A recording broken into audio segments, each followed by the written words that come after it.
आकाशवाणी मुंबई सादर करीत आहोत उजळू ज्ञानज्योती. शिरीन खेरीवाला यांची नेहा खरे यांनी घेतलेली मुलाखत.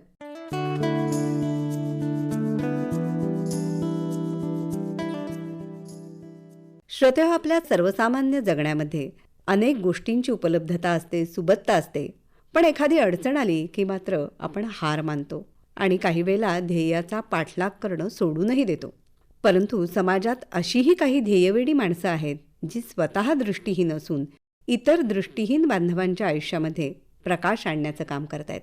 त्यांच्या आयुष्यामध्ये प्रत्येक टप्प्यावर स्वावलंबी जीवन जगण्यासाठी मार्गदर्शन करतायत.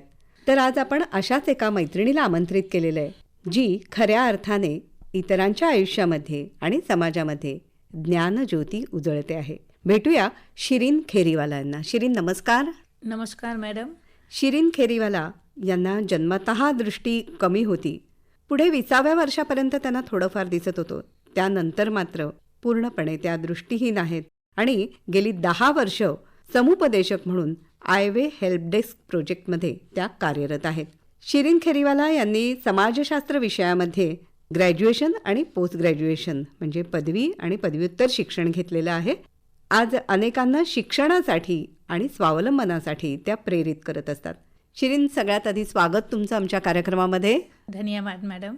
मला सांगा, तुमचं बालपण हे कसं होतं? तुम्हाला दृष्टी जन्मतःच कमी होती, पण तरीसुद्धा थोडंफार दिसत होतं. तर कसं होतं तुमचं लहानपण? जेव्हा माझा जन्म झालं तेव्हापासून मी कधी जमीन पाहिलेलीच नाहीये. फक्त आकाशात बघून चालायची. तर 3-4 वर्षात आई वडिलांना अशी भीती वाटायला लागली की हा बाळ असं का करतोय. तर त्यांनी मला डॉक्टरांकडे नेलं. तर डॉक्टरांनी तेव्हा मला नाईट ब्लाइंडनेस हा डायग्नोज केलं. कारण की तेव्हा रेटिनायटिस पिगमेंटोसा काय आहे हे त्यांना माहीतच नव्हतं. आजपासून 43 इयर्स अगोदरची गोष्ट आहे. तर त्यांना ही गोष्ट माहीतच नव्हती की आरपी काय असतं.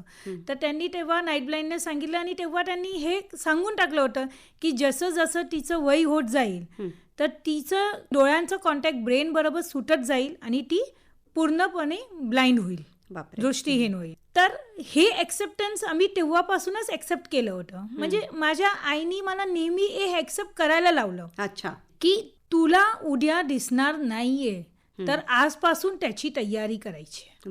त्यांनी मला कम्प्लिटली नॉर्मल मुलांसारखंच मोठं केलंय. खूप महत्वाची गोष्ट आहे ना. नाहीतर असं होतं की एखाद्या मुलामध्ये काही न्यूनत्व आहे तर घरामध्ये, कुटुंबामध्ये ते मूल बाजूला पडतं. तसं तुमच्या बाबतीत घडलं नाही. वडिलांचं थोडं होतं की इथे नको जाऊ, तिथे नको जाऊ, तू पडशील. पण आईनी नेहमी वडिलांना थांबवलं. नाही, तिला पडू द्या, दुसरे पण तर पडतात ना. आईनी मला खूप चांगल्यापैकी तयार केलं होतं. ABCD, पोयम्स, अंक 100 पर्यंत एवढं चांगलं ना की एक 1ली-2रीचं मुलं बोलेल ना तसं मी बोलत होते एवढं लहानपणात. कारण की तिला माहीत होतं की हिला लवकर शाळेमध्ये ॲडमिशन मिळणार नाही. तर तिने मग खूप प्रयत्न केलं खूप शाळांमध्ये. तर तेव्हा झालं नाही ते. मग शेवटी तिने कमला मेहताजी दादरला आपलं ब्लाइंड मुलींचं शाळा आहे तिथे शेवटी विचार केलं इथे ॲडमिशन करायचं आणि टाकायचं.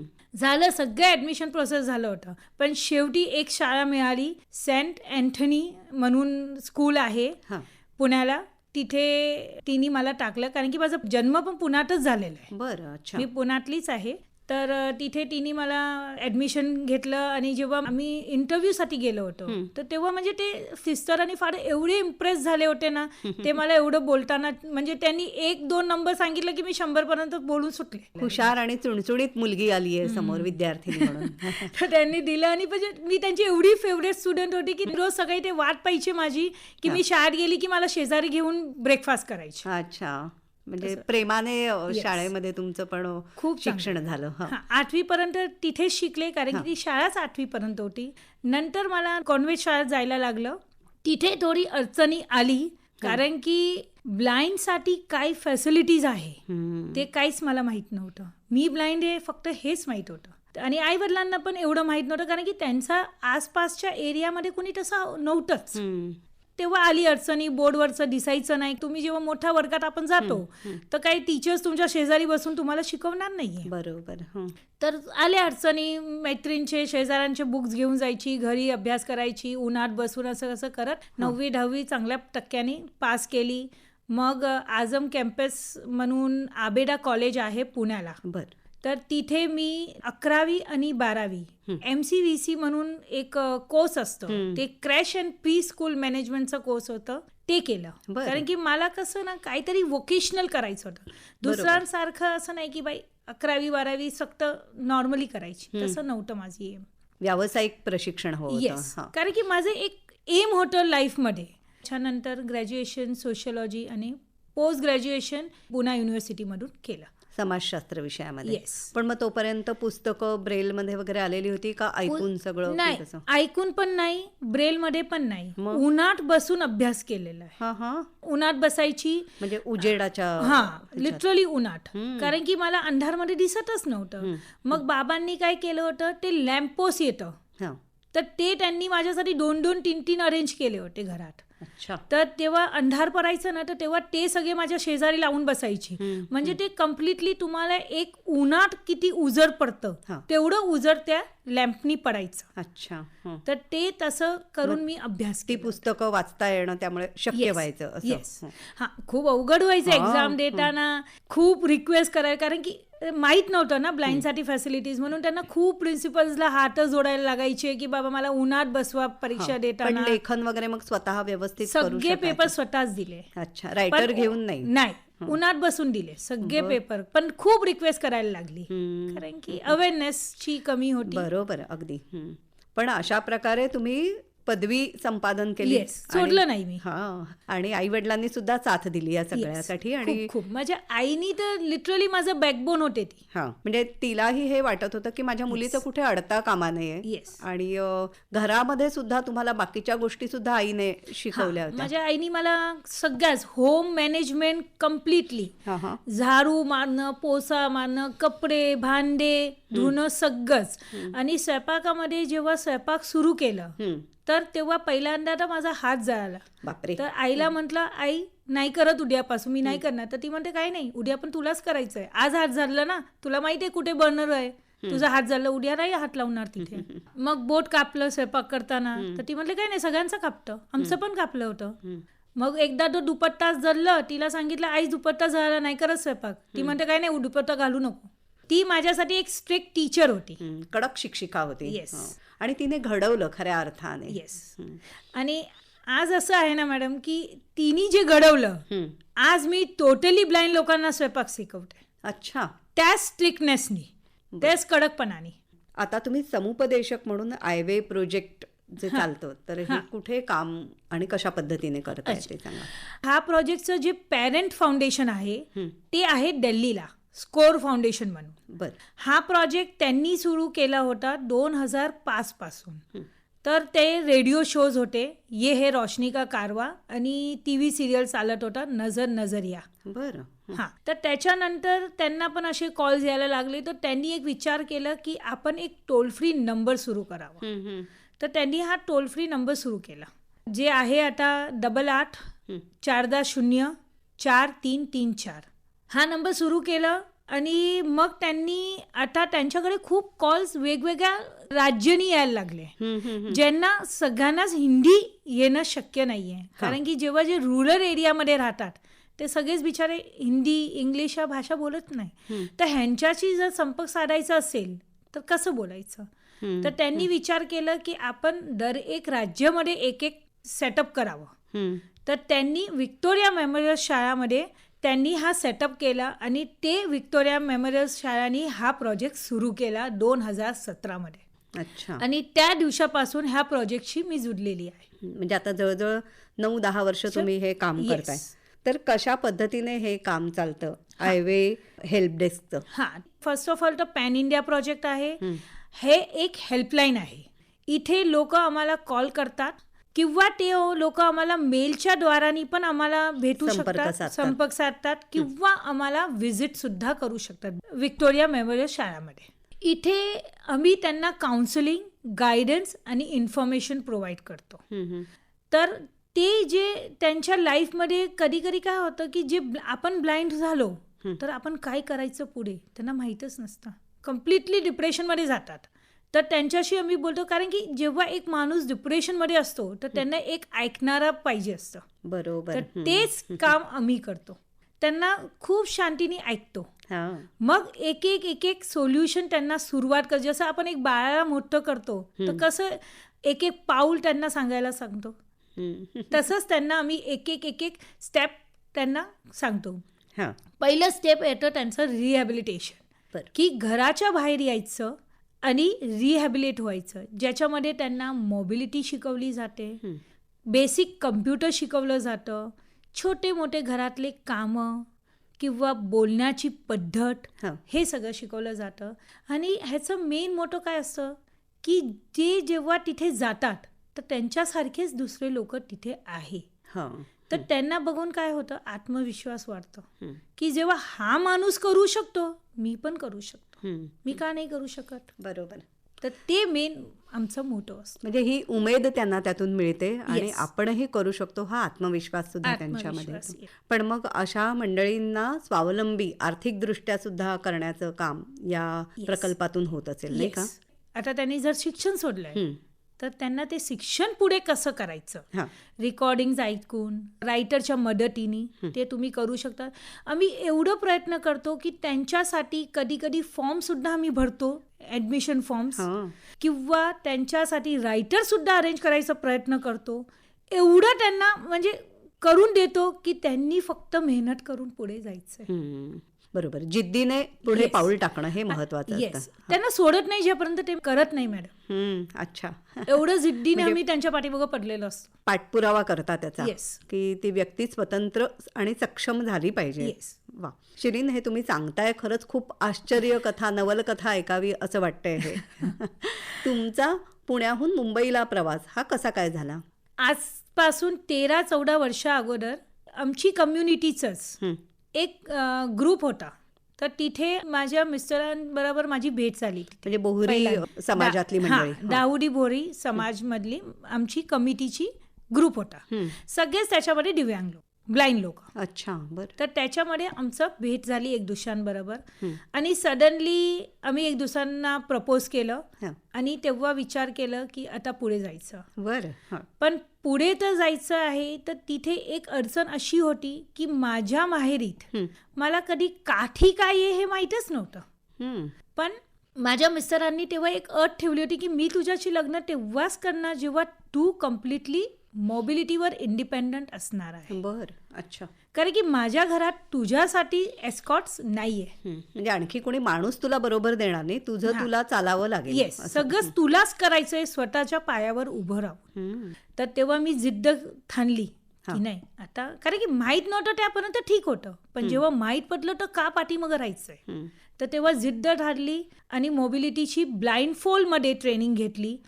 4 महिन्याची ट्रेनिंग 40 दिवसात पूर्ण केली. अच्छा, म्हणजे डोळ्याला पूर्ण पट्टी बांधून रस्त्यावरती चालणं असेल, रस्ता ओलांडणं असेल, सगळंच. आणि काय काय प्रकारचं हे प्रशिक्षण? बसमध्ये चढणं आहे, रेल्वे स्टेशनला कसं अप्रोच करायचं, बरं. हे सगळंच. आणि खूप त्याच्यामध्ये ना मॅडम आम्हाला खूप कमेंट पण असे लोकांचे रस्त्यात म्हणजे पाडून द्यायचे कमेंट पण मिळाले. अरे बघा कसे दोघं डोळे दाखवून चालतात, असे पडले तर लोक हसायचे, पण कधी बॅकस्टेप घेतलं नाही मी. नाही, करायचंय म्हणजे करायचंय. म्हणजे ह्यांनी खचून जाणं नाही किंवा नाउमेद झाला नाही तुम्ही अजिबात. कधीच. मग स्वतः आपली मोबिलिटी जी म्हणतात, आपली हालचाल ही आपण करू शकतो, आपण प्रवास करू शकतो. येस, इतपत आत्मविश्वास आला. तुम्हाला मोबिलिटी फक्त शिकवू शकतात, पण प्रॅक्टिसनी आपली मोबिलिटी आपण कम्प्लिटली करायची आहे. बरोबर. कारण की ज्यापर्यंत तुम्ही स्वतःच चालणार नाही त्यापर्यंत तुम्हाला कसं माहीत पडेल. तर तसं करत आज मी एवढं सांगू शकते की माझ्या मोबिलिटीवर मला एवढं कॉन्फिडन्स आहे की माझ्या पाठीमागं मी 10 ब्लाइंड लोकांना घेऊन चालू शकते. शाबास. वा. आणि तुमचे यजमान, तुमचे जोडीदार, त्यांना सुद्धा दिसत नाही. हां, ते पण टोटली ब्लाइंड आहे. आणि ते काय करतात? त्यांचं फॅब्रिकचं बिझनेस आहे, कापडांचं आहे. आमच्याच ट्रेडिशनल मधलं आहे, म्हणजे तिथे रॉ मटेरियल पण असतं, शिवून पण कपडे मिळतात, टेलरिंग, मॅन्युफॅक्चरिंग सगळंच आहे त्यांसाठी. म्हणजे तयार कपड्यांचा व्यवसाय ते स्वतः अंधत्वावर मात करून सांभाळतात आपला. बरं. आणि त्यांच्या बरोबर काम करणारी इतर मंडळी आहेत, ते आपला व्यवसाय बघतात आणि तुम्ही समाजोपयोगी काम करत असता. तुम्ही आपले छंद सुद्धा जोपासले ज्यावेळेला शिक्षण सुरू होतं त्यावेळेला तुम्ही एक चांगल्या खेळाडू होतात, तर या तुमच्या आवडीविषयी सांगा ना. मला खूप खेळायची हौस होती. आता मला त्या सगळ्या गेम्स, खो खो आहे, मग ते लिंगोरच्या, मग फुटबॉल, ह्या सगळ्या गेम्स मी खूप खेळले लहानपणात. मग ते डगर पाणी ते म्हणून गेम्स होते. आता ते मुलांचे नावाचे गेम्स आहे, आता त्याला खूप नावं बदलले. तर ते आम्ही आउटडोर गेम्स खूप खेळलोय. पण फक्त एकच वस्तू होती की जा संध्याकाळचे 6 वाजले की मी घरात.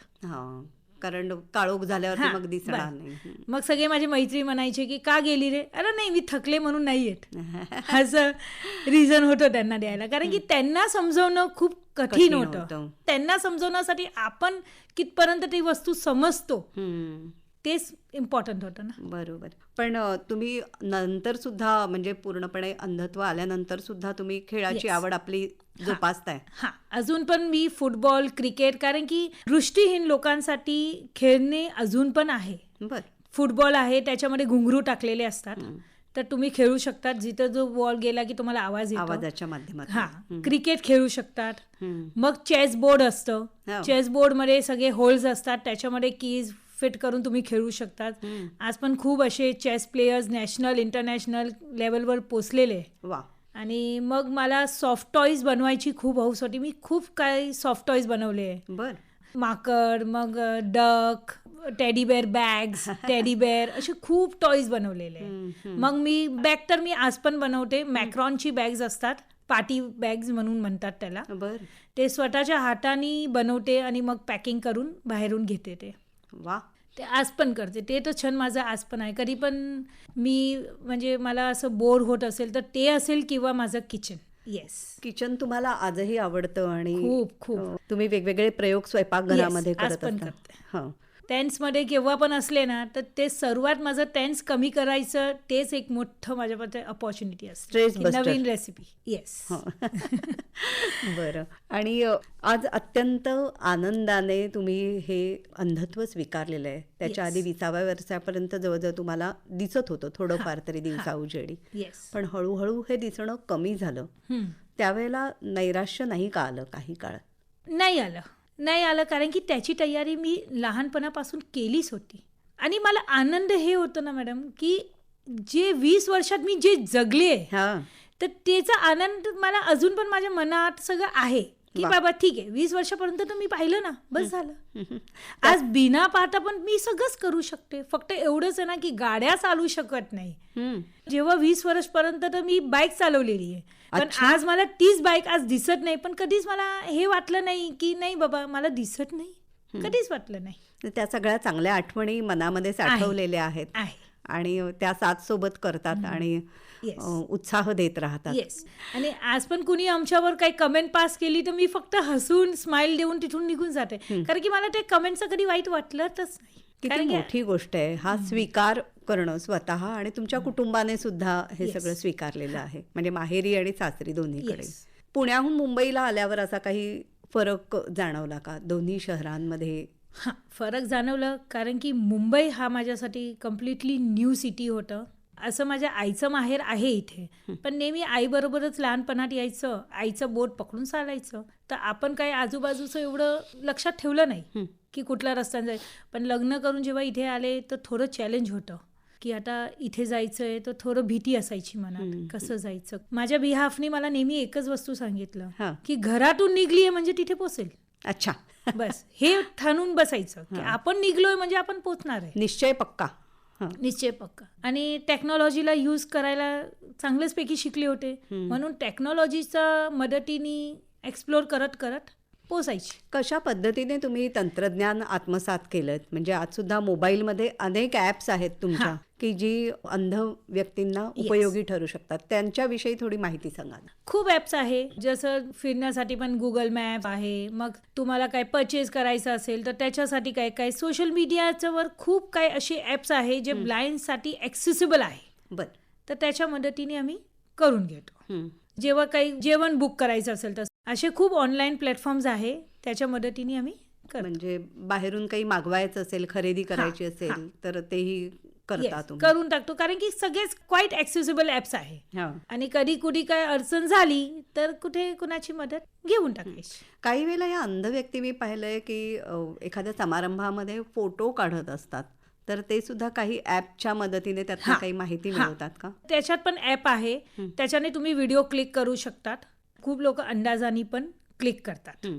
आणि त्याच्यातनं तुम्हाला माहिती पण मिळते की मिळते. कधी कधी काय होतं ना, आम्ही स्टेशनवर गेलो हं. तर आता तिथे कुर्सी शोधायची असते बसायची, हा. तर कसं शोधणार? तर असे ॲप आहे ज्याच्याशी तुम्ही फक्त क्लिक केलं ना तर ते तुम्हाला पूर्ण त्याच्यामध्ये ॲनलाइज करून सांगतो की इथे काय काय आहे. अच्छा, तर त्याप्रमाणे तुम्ही शोधून आरामशीर तुम्ही जाऊन बसू शकतात. बरं. एवढं की ती कुर्सी खाली आहे का भरलेली ते सुद्धा तुम्हाला तो ॲप सांगेल. हं, हं. तिथे बसायला जागा आहे, मोकळी आहे का, कोणी ते बसलंय सगळं त्याच्यामध्ये? सांगणार. टेक्नॉलॉजीनी म्हणजे खूप आज पुढे नेलेलं आहे. हं. अगदी फोटो काढल्यानंतर त्या व्यक्तीने कोणत्या रंगाची साडी नेसली सगळं, ड्रेस सगळं. घातलंय, येस, ह्या सगळ्या. एवढं की त्याचे फेशियल एक्सप्रेशन सुद्धा तुम्हाला सांगतात. बरं. अच्छा, की म्हणजे ती व्यक्ती आनंदात आहे किंवा काय, येस, हे सगळं तुम्हाला ॲप वर्णन करून सांगतं. येस. शिरीनताई, तुमचा हा प्रवास अत्यंत प्रेरणादायी असा आहे की तुम्ही आपल्या सगळ्या आवडीनिवडी, खेळ असेल, स्वयंपाक कला असेल, किंवा तुम्ही म्हणालात तसं काही सॉफ्ट टॉईज बनवण्याचं कलाकौशल्य, हे सगळं तुम्ही छान जोपासता आणि शिक्षणही तुम्ही पूर्ण केलेलं आहे. तर आपल्यासारख्या अन्य अंध बांधवांना तुम्हाला काय सांगावं असं वाटतंय? आत्मबल असायला पाहिजे. इंडिपेंडन्स ही खूप इम्पॉर्टंट आहे, कारण की जर तुम्हाला कुठे एक डिग्निफाईड लाईफ पाहिजे असेल तर तुम्ही इंडिपेंडंट व्हा. आता मी जिथे काम करते विक्टोरिया मेमोरियल स्कूलमध्ये, तिथे खूप सारे असे कोर्सेस चालत आहे, जसं कम्प्युटर आहे, मसाज आहे, वोकेशनल आहे, जिथे काय काय लोक शिविंग काम आहे, पेपर बॅग्स, राख्या, खूप काही बनवणं शिकवतात. तर तुम्ही ते जॉईन करा आणि आत्मबल होऊन इंडिपेंडंट व्हा. आणि मेन तर मी आई वडिलांना सांगेल की तुम्ही तुमच्या मुलांना ओव्हर प्रोटेक्टिव्ह नका होऊ. जसं दुसरे मुलांना मोठं करायचं आहे तसंच त्यांना पण करा, कारण की जसं दुसरे मुलांना उभं राहायचं हक्क आहे तसं त्यांना पण आहे.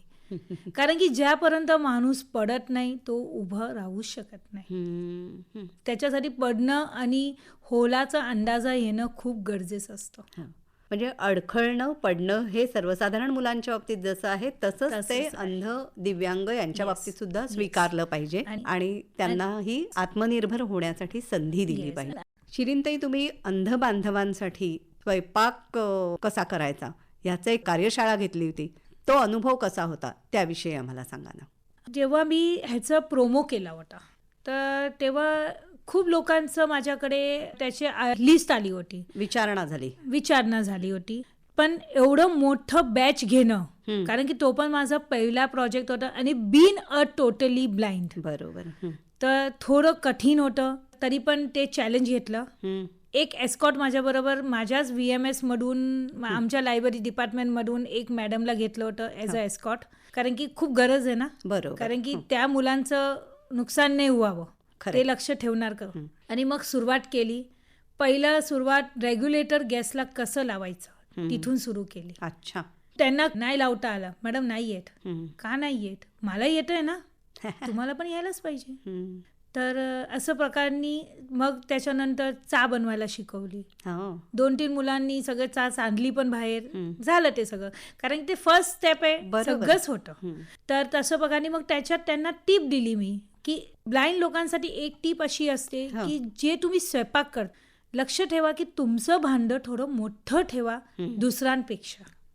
कारण की जर तुम्ही ते हलवताना जर बाहेर पडायची शक्यताच राहणार नाही, ते आतचा आतच राहील. बरोबर, उतू जायला नको. आणि तुम्ही काही वस्तू फ्राय करतात तर जेव्हा तुम्ही त्या वस्तूला आत टाकतात त्याचं वजन असतं, आणि जेव्हा ते फ्राय होऊन जातं तर ते एक खुशबू सोडतो आणि ते वजनामध्ये हलकं असतं. तर ते हे सगळे छोटे छोटे टिप्स होते. किती अभ्यास आहे हा सगळा.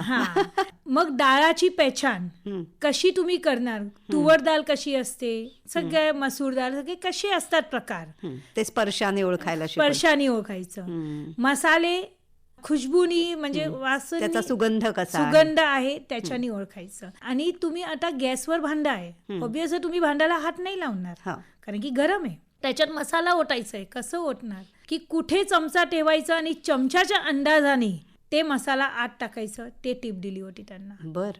आणि ह्याच्यात एक वस्तू सांगेल मॅडम मी, की माझ्या ज्या टिप आहे ते इम्पॉर्टंट नाही आहे की सगळ्यांसाठी सेम असेल.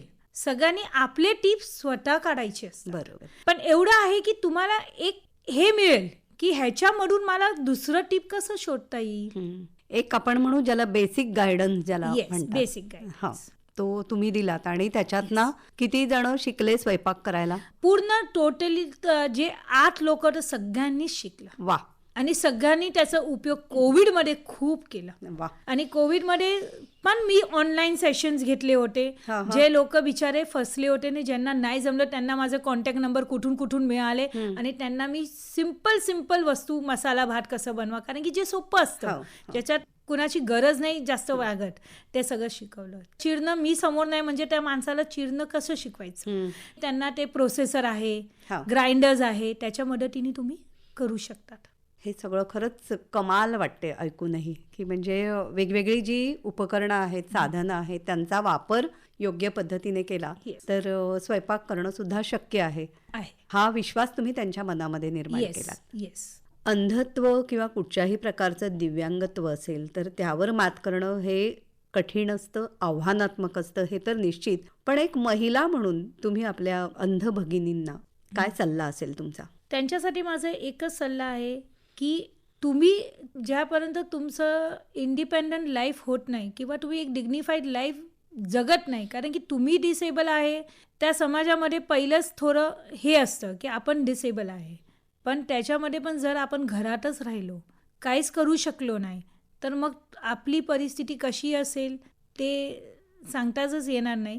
त्यापेक्षा जर तुम्ही इंडिपेंडंट बनला, असे सगळेच कामं स्वतः दुसऱ्यांसारखे करत राहिले आणि त्यांच्या कॉम्पिटिशनमध्ये जर तुम्ही उभे राहिले तर तुमची दृष्टीहीनता कधी दिसणारच नाही.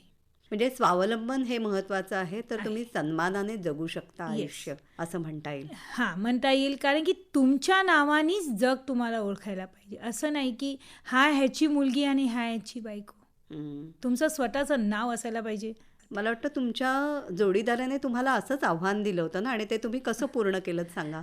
माझ्या जोडीदाराने, म्हणजे जेव्हा आमचं लग्नाची डेट नक्की झाली आणि लग्न होणार होतं, तर तेव्हा त्यांनी मला एक वस्तू सांगितली होती की आज तुला माझ्या नावाने लोक ओळखणार 1-2 वर्ष, पण 10 वर्ष नंतर माझी अशी इच्छा आहे की तुझ्या नावाने लोक मला ओळखायला पाहिजे. अरे वा, असं एका पुरुषाने म्हणणं हे सुद्धा फार मोठी गोष्ट. आणि आपण म्हणतो ना मॅडम की एक पुरुषांचा पाठीमाग बाई असते, पण मी म्हणेल की माझा पाठीमाग माझे मिस्टर होते. आणि त्याचप्रमाणे मी खूप सोशल वर्क पण आयवेच्या व्यतिरिक्त दुसरे सोशल वर्क पण खूप करते. अच्छा. Giants group of Mumbai pearls म्हणून आहे, त्याच्यामध्ये मी सेक्रेटरीच्या पोस्टवर आहे, जिथे मी ब्लड डोनेशनचे कॅम्प लावते. दिव्यांग लोकांसाठी फॉर्म्स भरणं, गव्हर्नमेंट फॉर्म्स असतात जे आपण UDID आहे, रेल्वे कन्सेशन्स आहे, त्याचं मी हेल्प डेस्क लावते. मग मी सिनियर सिटीजन्स बरोबर योगा करणं, त्यांच्याबरोबर टाइम स्पेंड करणं. मग ऑफन एजमुळे आहे, अनाथमुळे, ते पण कसे म्हणजे इंडिपेंडंट होऊ शकतात. मग ते त्यांच्याबरोबर मग खूप शाळांमध्ये जाऊन ॲज अ मोटिवेशनल स्पीकर पण जाते मी, तिथे अवेअरनेस आणि सेन्सिटायझेशन करणं. अच्छा. आणि याच्यात अजून एक ॲड करायला मागेल मी की आम्ही हॉटेल्समध्ये स्पेशली, कारण की मी आणि माझे मिस्टर, आमची खूप इच्छा असते एक न्यू हॉटेल एक्सप्लोर करायची. तर आम्ही दर न्यू हॉटेलला जाऊन तिथे सेन्सिटायझेशन आणि अवेअरनेस करतो. बरं. की तिथे तो मॅनेजर पासून वेटर पर्यंत त्यांनी एक ब्लाइंड व्यक्ती बरोबर कसं वागावं, ही संवेदनशीलता त्यांच्यामध्ये. येस, ते खूप इम्पॉर्टंट असतं. खूप छान. शिरीन, तुम्ही मगाचपासून स्वतःची कामं स्वतः करणं या प्रकारच्या स्वावलंबनाविषयी आम्हाला सांगितलं, परंतु आर्थिक व्यवहार करताना फसवले जाण्याची शक्यता ही दृष्टीहीनांच्या बाबतीत कितपत असते आणि त्यांनी कशी काळजी घेतली पाहिजे? जर फसवणूक म्हटलं तर फसवणूक एबल बॉडी बरोबर पण होतेच, तर ब्लाइंड बरोबर पण होऊ शकते. पण त्याच्यासाठी मी ह्याची काळजी अशी घेते की घरातून निघताना केवढे पैसे आहे माझ्याकडे ते मी माझ्या ॲपनी त्याला सगळं बघून घेते. माझ्याकडे डिव्हायसेस पण आहे, मोबाईलमध्ये ॲप पण आहे. सगळ्या नोट्सला सॉर्ट आउट करते आणि त्यानंतर मार्केटला जाऊन त्याच हिशोबाने ते मार्केटिंग करते. आणि मी त्या सेल्समॅनवर एवढं भरोसा ठेवत नाही की त्यांनी जे अमाऊंट सांगितली तेच मी त्याला देणार, कारण की मी शेवटी मेंटल मॅक्स माझ्या मनात करते की किती माझं हिसाब झालं आहे आणि त्या हिशोबाने मी त्याला देते. अच्छा. आणि आता तर एवढं चांगलं झालेलं आहे, डिजिटल सगळं झालेलं आहे, तेव्हापासून तर मोस्टली ट्रान्झॅक्शन्स ऑनलाईनच करते मी जास्त करून. खूप कमी प्रमाणावर कॅश वापरते. अच्छा, म्हणजे या बाबतीतही आत्मनिर्भरता आलेली आहे असं म्हणता हां, येईल. आहे. पण थोडं लक्ष ठेवायला लागतं कधी कधी, कारण की आता करन्सीज बदलले आहे 2016 नंतर, तर थोडं त्याच्यामध्ये अजून पण आहे की खूप प्रॅक्टिस करायला लागते. आता आम्ही तर आमच्या हाताच्या पामवरच नोट समजून येतं आम्हाला, कारण की माझा मिस्टरांचा बिझनेस आहे आणि त्याच्यामुळे ते नोट घेतात, तर आम्ही त्याच्यावरून आम्हाला कळतं की 50ची कुठली, 20ची कुठली, 100ची कुठली, 500ची कुठली, ते वा. करून येत. अंधाराची खंत तू कशाला करशी रे, गा प्रकाश गीते, ही अशी प्रकाशाची गाणी गाणारी अशी ही मैत्रीण शिरीन खेरीवाला. आज तुम्ही इथे आलात आणि आमच्याशी संवाद साधलात, मनापासून आभार मानते. धन्यवाद.